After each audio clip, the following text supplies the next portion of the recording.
کہ ہم صرف واقف ہیں روزہ دن کا اور رات کو 1 گھنٹے کی تراویح. یہ بہت بڑا مغالطہ ہے، بہت بڑا مغالطہ ہے، بہت بڑا مغالطہ. روز اصل میں رمضان کا پروگرام کیا ہے؟ دن بھر کا روزہ اور رات کے اکثر حصے کو قرآن کے ساتھ لے کر جاگنا.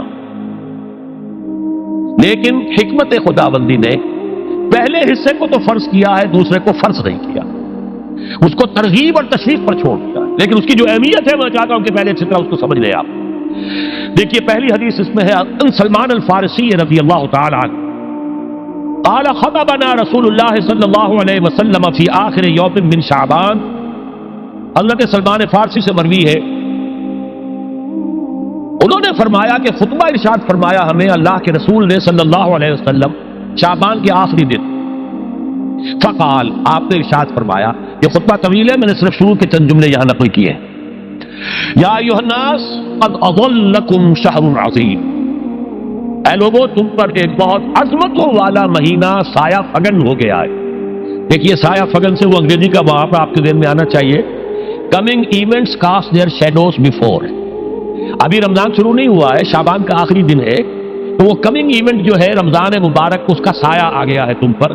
اس لیے حضور نے وہ لفظ استعمال کیا قد اظلکم، ظلال کہتے سائے کو. قد اظلکم شہر عظیم، بڑی عظمت والا مہینہ ہے. شہر مبارک، بہت برکت والا مہینہ ہے. شہر فیہ لیلۃ خیر من الف شہر، اس میں ایک رات وہ بھی ہے، وہ مہینہ جس میں ایک رات وہ بھی ہے جو 1000 مہینوں سے افضل. انا انزلناہ فی لیلۃ القدر وما ادراک ما لیلۃ القدر لیلۃ القدر خیر من الف شہر. اب جو اگلے 2 جملے ہیں وہ نوٹ کیجئے. جعل اللہ صیامہ فریضۃ وقیام لیلہ تطوعا، اللہ نے ٹھہرایا ہے، قرار دیا ہے اس کا روزہ رکھنا تو فرض کے درجے اور اس کی رات کا قیام تطوع کے درجے میں، اپنی مرضی پر، اپنی خواہش پر، نفل کے طور پر یہ تم پر لکھ دیا گیا ہے، لکھا تو گیا ہے. جعلہ تو ہے، مجعول کا جو پہلا مفعول ہے وہ کیا ہے؟ جعلہ کا. مجعول اول کیا ہے؟ دن کا روزہ. اور مجعول ثانی کیا ہے؟ قیام لیلہ، رات کو کھڑا رہنا. اب یہ رات کا کھڑا رہنا اس کی کتنی مقدار ہوگی؟ کہاں سے معلوم کریں گے؟ قرآن سے. جب یہ لفظ آیا ہے سورہ مزمل میں، یا ایھا المزمل قم اللیل الا قلیلا نصفہ او انقص منہ قلیلا او زد علیہ ورتل القرآن ترتیلا، یہ معنی ہے اے لحاظ کپل میں لپٹ کر لیٹنے والے، کھڑے رہا کرو رات کو سوائے اس کے تھوڑے سے حصے کے، یعنی آدھی رات یا اس میں تھوڑا سا کم کر لو، جسے پھر کہا مفسرین نے 1/3 رات کم سے کم. اور زد علیہ، یا آدھی پر بھی کچھ زیادہ کرو، یہ 2/3 رات ہو گئے. ورتل القرآن ترتیلا، اور قرآن کو اتارا کرو تھوڑا تھوڑا تھوڑا. یہ ترتیل، تفریل، تنزیل، جیسے قرآن تھوڑا تھوڑا محبت پر نازل ہوا صلی اللہ علیہ وسلم، ایسے ہی تھوڑا تھوڑا تھوڑا قرآن اپنے اندر اتارو. ہیمر اٹ ڈاؤن، اپنے ذہنوں میں اتارو، اپنے قلب میں اتارو. اس کے لیے رات کو کھڑے رہو. اور قیام اللیل کم سے کم 3 شب کے اوپر اطلاق ہوگا، اس سے کم پر تو اطلاق ہے ہی نہیں.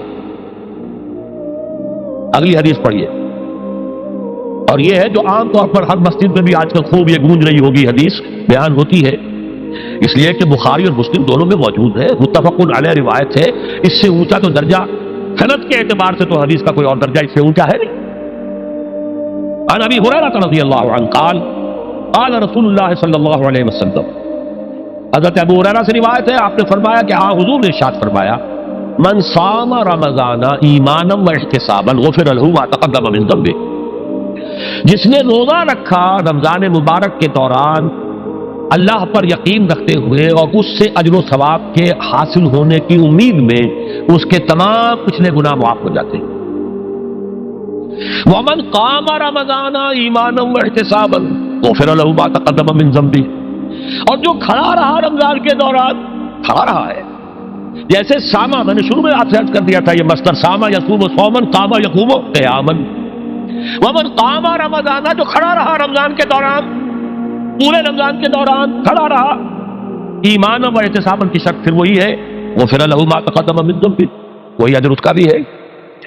ومن قام لیلۃ القدر ایمانا واحتسابا غفر له ما تقدم من ذنبه، اور جو خاص طور پر لیلۃ القدر میں کھڑا رہا ایمان اور احتساب کے ساتھ، اس کے بھی پچھلے گناہ معاف ہو گئے۔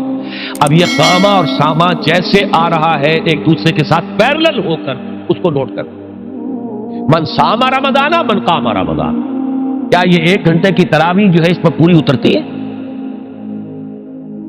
نسبت خاک رابع عالم پاک کوئی اس میں ریشو پروپورشن جڑتی نہیں۔ اگلی حدیث بھی پڑھ لیجیے، یہ وہی آگے عبداللہ ابن عمرو بن العاص رضی اللہ تعالیٰ عنہما، جن کے بارے میں نے عرض کیا تھا بہت ہی زاہد منش، بڑے عابد، ہر روز روزہ اور پوری رات نماز پڑھتے تھے، وہ راوی ہے اس کے۔ عن عبداللہ ابن عمرو رضی اللہ عنہما ان رسول اللہ صلی اللہ علیہ وسلم قال الصیام والقرآن یشفعان للعبد، روزہ اور قرآن دونوں بندے کے حق میں شفاعت کریں گے۔ یقول الصیام، روزہ یہ کہے گا اے رب، اے پروردگار، انی منعتہ الطعام والشہوات بالنہار، میں نے تیرے اس بندے کو روکے رکھا کھانے پینے سے اور شہوت سے دن کے وقت، فشفینی فی، میری وجہ سے روکا رہا، یہ کھانے کو اچھے سے اچھے جو ہے وہ موجود تھے کھانے، اور پینے کے لیے اعلیٰ سے اعلیٰ مشروب تھے، یہ رکا رہا میری وجہ سے کہ روزہ رکھا ہوا تھا، اور جیسا میں نے کہا منکوحہ بیوی موجود تھی لیکن رکا رہا، تھامے رکھا اس نے اپنے آپ کو میری وجہ سے، تو میری شفاعت اس کے حق میں قبول فرما۔ وَيَقُولُ القرآن، اور قرآن یہ کہے گا مَنَعْتُهُ النَّوْمَ بِاللَّيْلِ، میں نے اسے روکا رکھا رات کو سونے سے، فَشَفِّعْنِي فِيهِ، تو پروردگار میری شفاعت اس کے حق میں قبول فرما، فَيُشَفَّعَانِ، تو ان دونوں کی شفاعت قبول کی جائے گی۔ سوال یہ ہے کہ کیا روزہ 1 گھنٹے کا یا 2 گھنٹے کا ہے؟ تو یہ قیام جو ہے یہ 1 گھنٹے کا کیسے ہو گیا؟ تو میں نے پہلے کوسچن مارک آپ کے ذہن میں کھڑا کر دیا، اب جواب سنیے اس کا۔ جواب یہ ہے کہ اس کو اللہ تعالیٰ کی حکمت یہ تھی کہ اسے فرض نہ کیا جائے، اس کو معلوم ہے۔ عَلِمَ أَن سَيَكُونُ مِنكُم مَّرْضَىٰ وَآخَرُونَ يَضْرِبُونَ فِي الْأَرْضِ يَبْتَغُونَ مِن فَضْلِ اللَّهِ وَآخَرُونَ، اللہ کے علم میں ہے میرے کچھ بندے ہوں گے بیچارے غریب مستور، جن پر مشقت کریں گے، محنت کریں گے، وہ روزہ ہی رکھ لیں، بہت بڑی بات ہے، بہت بڑی بات ہے۔ رات بھر کا قیام کیسے کریں گے؟ 2/3 رات کیسے کرے جائیں گے؟ آدھی شب کیسے ممکن ہے؟ لہذا فرض نہیں کیا، حضور نے بھی فرض نہیں کیا، نہ اس کو آپ نے لازم کیا، نہ اس کے لیے وہ زوردار جو لوگوں سے کہا کہ ضرور پڑھو، چھوڑ دیا پڑھو، اصل لوگ پڑھتے تھے اپنے طور پر۔ اب یہ کہ کوئی آدھی رات کھڑا ہے، کوئی 1/3 رات ہے، کوئی پوری رات ہے، پھر اللہ کے بندے۔ لیکن 3 دن حضور نے یہ باجماعت نماز پڑھا دی، لیکن پڑھائی ہے وہ تہجد کے وقت، یعنی لوگ رات کے وقت جو بھی ہے کھڑے ہیں، جاگ رہے ہیں، قرآن پڑھ رہے ہیں، لیکن یہ کہ خاص تہجد کے وقت آپ اپنے حجرے سے برآمد ہوئے تو لوگ جمع ہو گئے، آپ کے گرد جمع ہو گئے۔ آپ نے 3 دن یہ 8 رکعتیں جو تہجد کی حضور کی ہوتی تھی، وہ آپ نے 8 رکعتیں پڑھائیں باجماعت، لیکن وہ وقت تہجد کا تھا، یہ نوٹ کر لی۔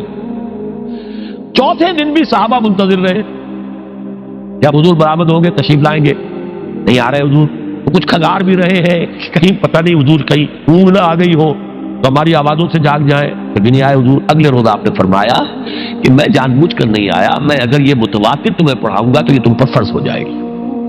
یہ ہے وہ رافت اور رحمت، بالمومنین رؤوف الرحیم، جو اللہ تعالیٰ کی شان ہے رحمان الرحیم ہونے کی، بالمومنین رؤوف الرحیم، یہ محمد رسول اللہ بھی ہے، تم پر یہ سختی جو ہے یہ تمہارے لیے قابل برداشت نہیں ہوگی، لہذا میں نے یہ 3 دن صرف پڑھائی ہے، اگر مسلسل پڑھاتا تو فرض ہو جاتا۔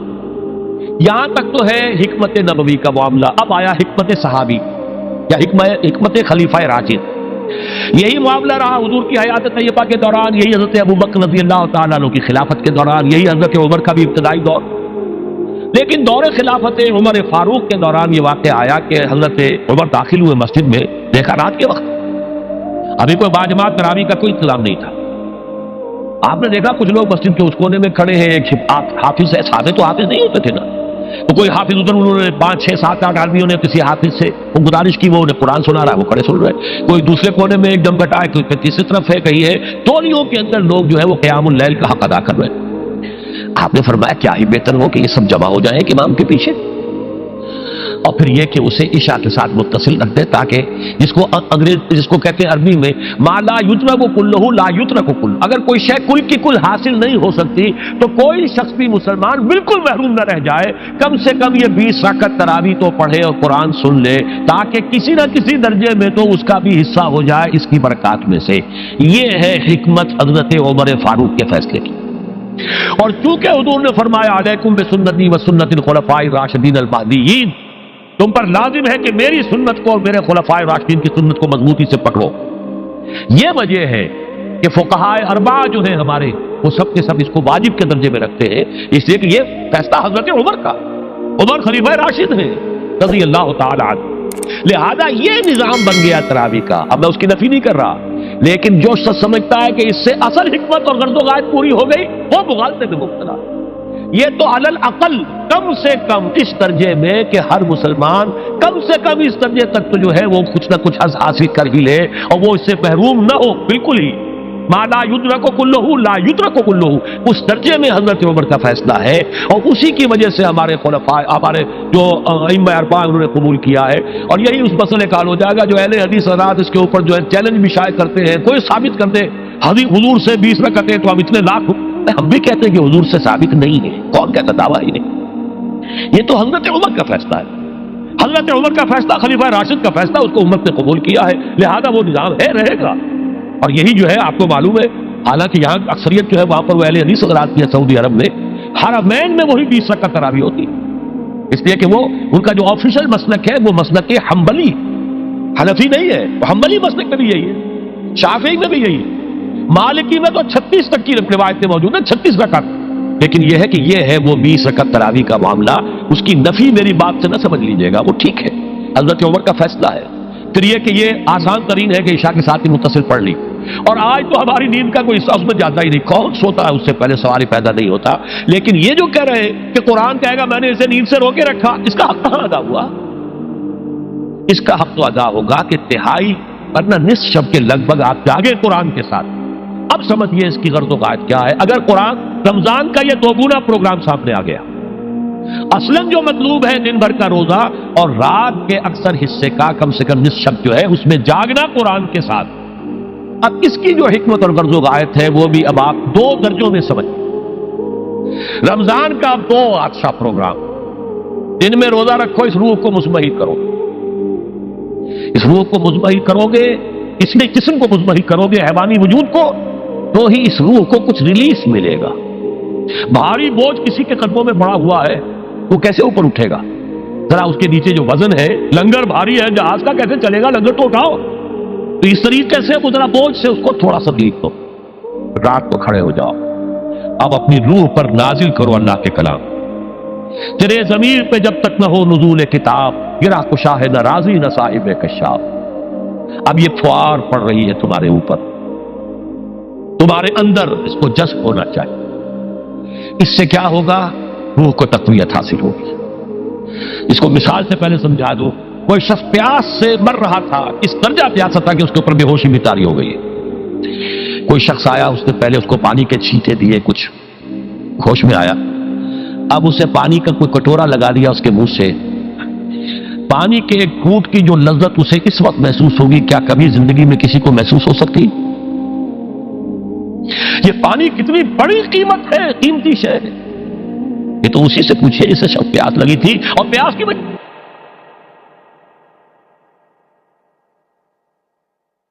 تو وجہ ہے، لہذا ہمیں وہ پیاس محسوس ہی نہیں ہوتی کہ یہ بھی واقعی میرے اندر کوئی پیاس ہے. روح بیدار ہوگی تو وہ پیاس جو اس کے اندر اب پیدا ہوئی ہے وہ کدھر متوجہ ہوگی؟ اپنے پروردگار کی طرف. یہ ربط ہے اگلی آیت کا، پڑھیے وَإِذَا سَأَلَكَ عِبَادِي عَنِّي فَإِنِّي قَرِيبٌ. جب یہ روح بیدار ہو کر اپنے مرکز کی طرف متوجہ ہوگی، اپنے منبع اور سرچشمے کی طرف متوجہ ہوگی، اپنے مبدا کی طرف متوجہ ہوگی، تو اے میرے نبی صلی اللہ علیہ وسلم، جب میرے بندے آپ سے میرے بارے میں پوچھیں فَإِنِّي قَرِيبٌ، انہیں بتا دیجئے میں قریب ہی ہوں، کہیں دور نہیں. اس کی رگے جہاں سے بھی زیادہ قریب. ہم قریب ہیں، جب چاہو ہمیں پکارو، جب چاہو دعا کرو، جب چاہو باریابی حاصل کر لو. ہم تو مائل پہ کرم ہے، کوئی سائل ہی نہیں. ہم تو ہر روز رات کے آخری گھڑیوں میں سمائے دنیا تک نزول فرماتے ہیں، اور ہماری طرف سے پکارنے والا پکارتا ہے حل من مستغفر فاغفر لہ. ہے کوئی استغفار کرنے والا کہ میں اسے بخش دوں؟ ہے کوئی مانگنے والا؟ حل من سائل فاعطیہ. ہے کوئی مانگنے والا جسے میں دوں؟ تم سوئے ہوتے ہو، ہم تو غافل نہیں. متوجہ تو ہو، آؤ تو صحیح ہماری طرف۔ حدیث قدسی میں آیا ہے میرا بندہ میری طرف چل کر آتا ہے، میں دوڑ کر آتا ہوں۔ وہ بارش بڑھاتا ہے، میں ہاتھ بڑھاتا ہوں۔ میرا بندہ میرا ذکر اپنے دل میں کرتا ہے، میں اپنے جی میں اس کا ذکر کرتا ہوں، یاد کرتا ہوں۔ اور میرا بندہ اگر کسی محفل میں میرا ذکر کرتا ہے، میں اس سے بہت اعلیٰ محفل میں اس کا ذکر کرتا ہوں، بلائے اعلیٰ کی محفل میں ذکر کرتا ہوں۔ یعنی کہ الفاظ ہے کہ تو تم غافل ہو بھائی ہم سے، ہم تو غافل نہیں۔ اغیب و ذلطائف لا یغیب وارجو ہو رجال لا یخیب، میں غائب ہو جاتا ہوں، وہ تو غائب ہونے والی ہستی ہی نہیں ہے، ہر آن موجود، ہوا معکم اینما کنتم وَإِذَا سَأَلَكَ عِبَادِي عَنِّي فَإِنِّي قَرِيبٌ أُجِيبُ دَعْوَةَ الدَّاعِ إِذَا دَعَانِ فَلْيَسْتَجِيبُوا لِي۔ لیکن اب آئی بات اصل، یہ دو طرفہ بات ہوگی، مجھ سے دعا کرو، کسی وقت کی پابندی نہیں، کسی جگہ کی پابندی نہیں، ناپاکی کی حالت میں ہو تب بھی دعا کر سکتے ہو، میری کتاب کو ہاتھ مت لگانا، مجھ سے دعا کر سکتے ہو، دعا پہ کوئی پابندی نہیں، لیٹے مانگو بیٹھے مانگو، ناپاکی میں مانگو پاکی میں مانگو، جب چاہو مانگو مجھ سے، دعا میں کوئی خطرت نہیں۔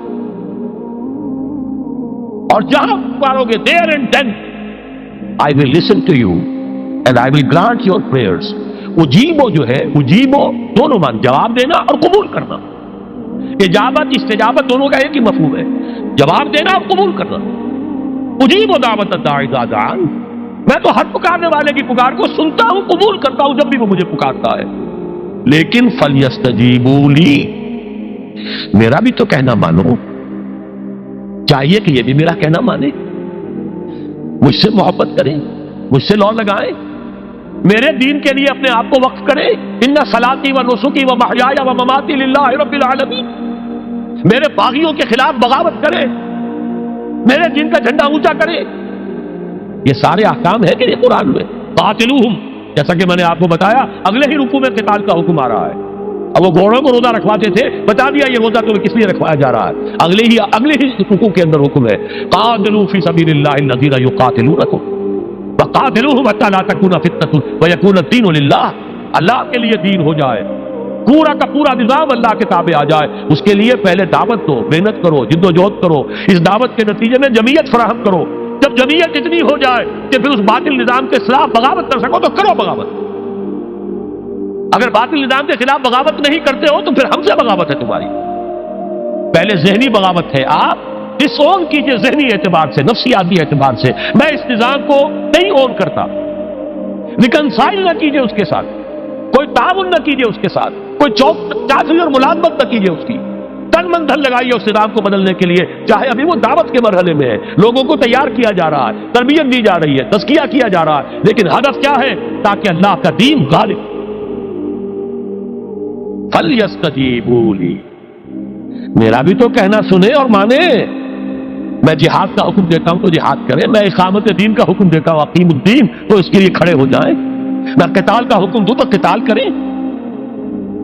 فَلْيَسْتَجِيبُوا لِي وَلْيُؤْمِنُوا بِي، اور مجھ پر ہی اپنا ایمان پختہ رکھیں، توکل کریں تو مجھ پر کریں، محبت کریں تو مجھ سے، راضی رہے تو میری تقدیر پر راضی رہے، توکل ہو، راضی برضائے رب ہو، اطاعت ہو، جب تک یہ ساری چیزیں اللہ کے لیے نہ ہو جائیں۔ والذین آمنوا اشد حبا للہ، اصل میں تو مومن وہ ہوتے ہیں جو سب سے بڑھ کر شدید ترین محبت اللہ سے کرتے ہیں۔ قل ان کان آباؤکم وابناؤکم واخوانکم وازواجکم وعشیرتکم واموال اقترفتموها وتجارۃ تخشون کسادها ومساکن ترضونها احب الیکم من اللہ ورسولہ وجہاد فی سبیلہ فتربصوا حتی یاتی اللہ بامرہ واللہ لا یہدی القوم الفاسقین۔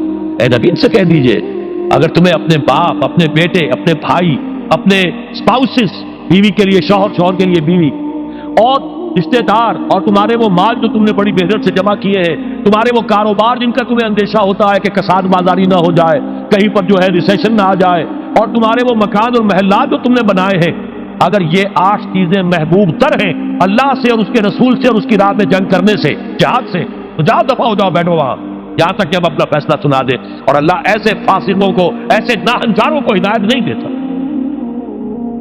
یہ ہے قرآن آیت نمبر 24 سورہ توبہ۔ فَلْيَسْتَجِيبُوا لِي وَلْيُؤْمِنُوا بِي لَعَلَّهُمْ يَرْشُدُونَ، اب وہ لفظ آ گیا رشد، دیکھیے پہلے آیا تھا لعلکم تتقون، روزہ مجرد روزہ تقوی پیدا کر دے گا، ضبط نفس، اور ضبط نفس بھی وہ جو حکم خداوندی کا تابع ہے۔ یہ روزے کی ریاضت ہے، روزے کی ریاضت کا حاصل۔ رمضان کے روزے کے ساتھ قیام اللیل کا دو گنا پروگرام، دن میں روزہ رات کا قیام قرآن کے ساتھ۔ اس کا پہلا نتیجہ کیا ہے؟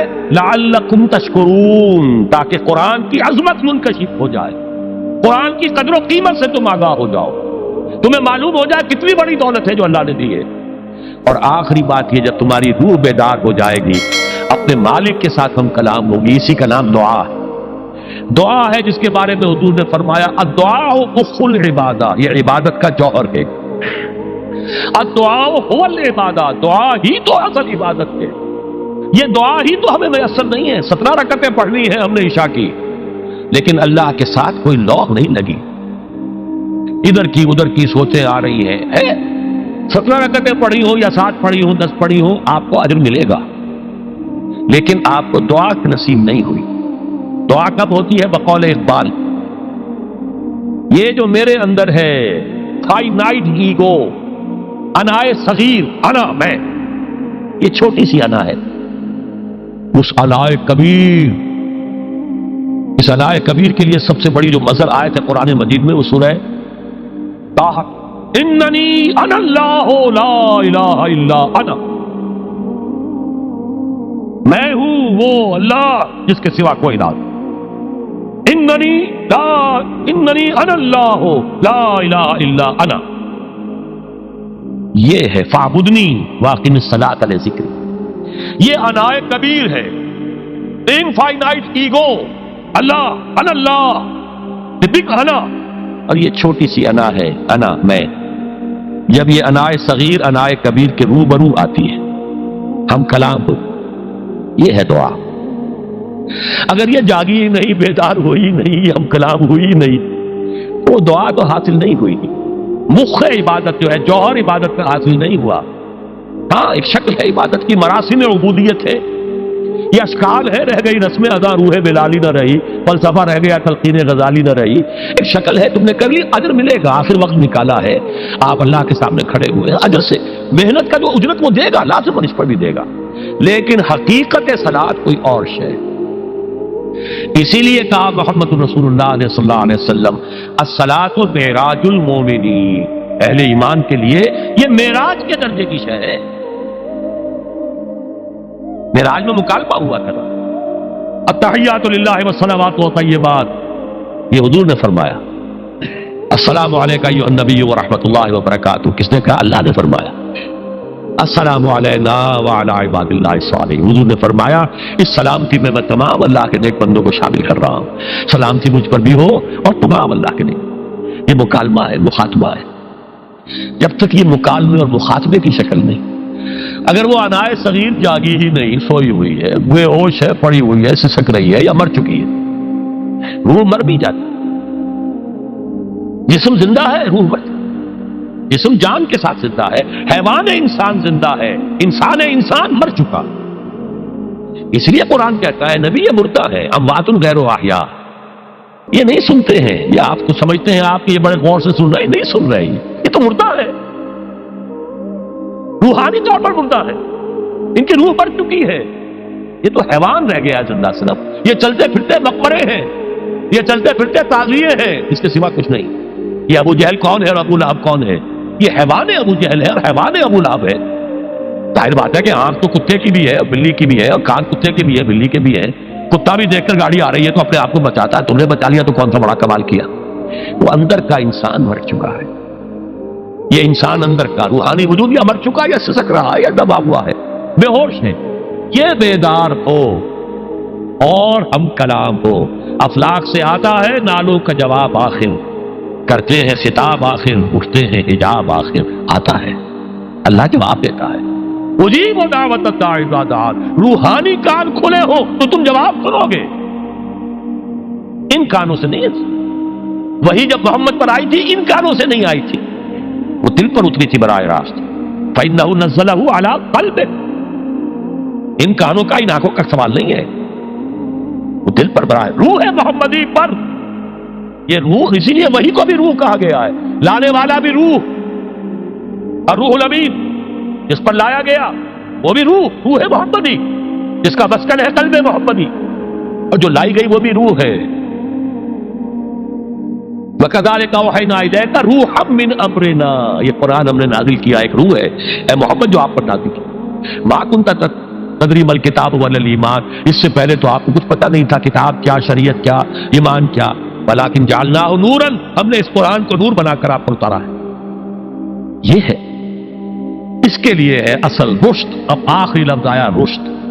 یہ گویا کہ جو مختلف الفاظ ہیں قرآن میں، کامیاب، فائزون، اولئک هم الفائزون، ٹھیک ہے، فوز، کامیابی تک پہنچنے والا، اولئک هم المفلحون، یہ ایک اور لفظ ہے، لیکن راشدون یہ چوٹی کا لفظ ہے، اسی لیے صحابہ کے لیے آیا اولئک هم الراشدون سورہ الحجرات میں۔ اسی لیے انسانوں میں سے نبیوں کے بعد سب سے اونچے چوٹی کے انسان ابو بکر، عمر، عثمان، علی، ان کے لیے آیا خلفاء الراشدون، علیکم بسنتی وسنت الخلفاء الراشدین المہدیین۔ یہ رشد ہے، رشد تک پہنچنا ہے تو یہ کام ہے، اور یہ ہے اصل حاصل صیام و قیام رمضان کا۔ اولئک هم الراشدون، اللہم ربنا اجعلنا منہم، اللہم ربنا اجعلنا منہم، اللہم ربنا اجعلنا منہم۔